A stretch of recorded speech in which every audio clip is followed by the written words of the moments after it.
Gospodo, dragi prijatelji i prijateljice, drago mi je da smo se ponovno večeras okupili na jednoj ovako lijepoj izložbi. Izložba je autora, glazbenika iz Rijeke Božidara Milinovića.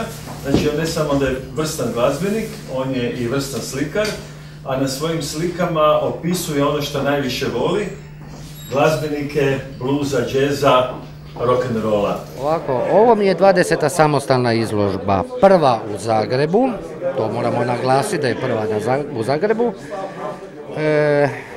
Napravio sam sve skupa portreta, znači bez mrtve prirode, aktova što sam nekad radio i tako dalje, sam napravio negdje preko 450. S time da sam ih oko 100 poklonio, a ti što su poklonjeni nalaze se od Mađarske do Italije i tako. Ono što i sami vidite, slika u živim bojama, ja bi ga najprije po tim bojama usporedio sa jednim velikim stranim imenom Chagallom. Međutim, u svakom slučaju on je sami svojstven, prepoznatljivog stila i ljepote. Tako da vjerujem da ćete svi uživati u tim slikama. Ja jako volim plavu boju, ali tražim trenutak kome da dam tu plavu boju. Uvijek govorite, plava je inače magična boja. Moja spavača soba je u plavoj boji, atelje je recimo u ovakvoj nekoj boji sličnoj ovoj. Moram imati, kako bi se reklo na talijanski, mente chiara, znači čisti mozak da mogu da radim. Volim plavu, volim oker boju stavljati, najčešće recimo kod onoga tamo do velikoga slika Clarence Brown, Gatemouth, njemu sam namjerno napravio, bez obzira što on iz Teksasa, napravio sam mu podlogu malo drugačiju nego što sam napravio kod Dickie Betsa, iako su oba dva iz Teksasa. Svi tako uvijek nekako onog trenutka što osjetim to napravim, ali tu je najčešće plava boja, kao recimo plava boja B.B. Kinga, onoga i ovoga i tako dalje. Kada je ljubav prema glazbi prerasla u ljubav prema slikarstvu? 80. godina. 80. godina je u stvari bilo samo crteži, bili su crteži. Bio sam sretan što sam napravio, na primjer, crtež od Elvisa Presleya, na primjer, znači crtež, portret, koji nije imao boje, nije imao ništa, samo je bio sa ugljenom napravljen i tako, normalno sjene, mrlje, kako se to recimo zove, tako dalje. I to je bilo nekih 10 godina trajalo, ali ja sam onda radio još i druge stvari, ja sam crtao puno američkih automobila, ja jako volim američke automobile. To sam napravio isto i onda malo po malo sam rekao, čekaj pa zašto, pa ja slušam jazz, slušam blues, pa zašto ja ne bi mogao njega napraviti? I tako sam počeo raditi. Osim toga, pripremili smo još jedno malo iznenađenje za vas, a o tome će vas izvijestiti predsjednik Hrvatskih blues snaga, gospodin Tomislav Goluban. Dobar dan, dobrodošli. Evo, meni je izrazita čast i zadovoljstvo da se ovo desilo za početak, to je da se počelo dešavati. Znači, s ovime je službeno i otvoren prvi Hrvatski Blues Challenge koji obuhvaća niz manifestacija koje će kulminirati sa velikim koncertom Johnnyja Wintera. Za sve vas vjerojatno ste upućeni, ali evo imamo dva specijalna gosta koji su navratili posebno za ovu priliku.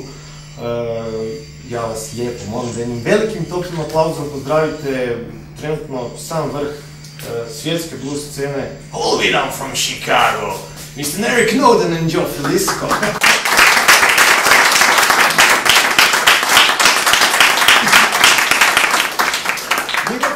Njihov nastup doćete obavezno popratiti nakon malog druženja ovdje, znači u klubu Saks, pretpostavljam da svi imate pozivnice, samim tim imate besplatan upad, tako da dođete pogledati kaj njih dvoje uživo mogu, a vjerujte mogu sve.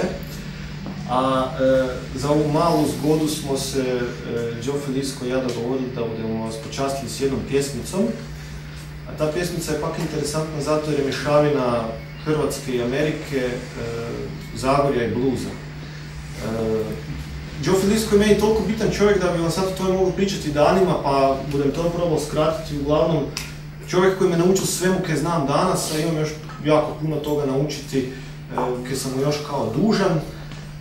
Čovjek koji je još tam 2001. godine odlučio da se pozabavi s menom i s malom Hrvatskom, iako nije imao pojma gdje je to, tako da mi je opet s druge strane jako drago da je uspjel se dokoturati i do naše male zemlje, a u Bišilju je do sad već pol svijeta. Osim što je fenomenalan svirač usne harmonike, on je i blues edukator i strastven kolekcionar starih raritetnih snimki, već je objavio par vrlo značajnih dijela na tu temu, tako da zbilja mi je...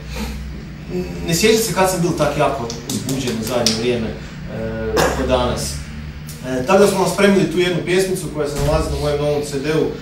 Znači čovjek je prisustvovao i snimanju tog novog nosača zvuka, pa budemo probali to izvesti po drugi puta uopće i po prvi puta u Hrvatskoj jednu kombinaciju Zagorja i bluza u temi koja se zove Iši Bunet Kleticu, pa molim te, Joe, won't you please welcome on stage?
Uživajte u bluzu, veselite se, ljubite se i... Yeah!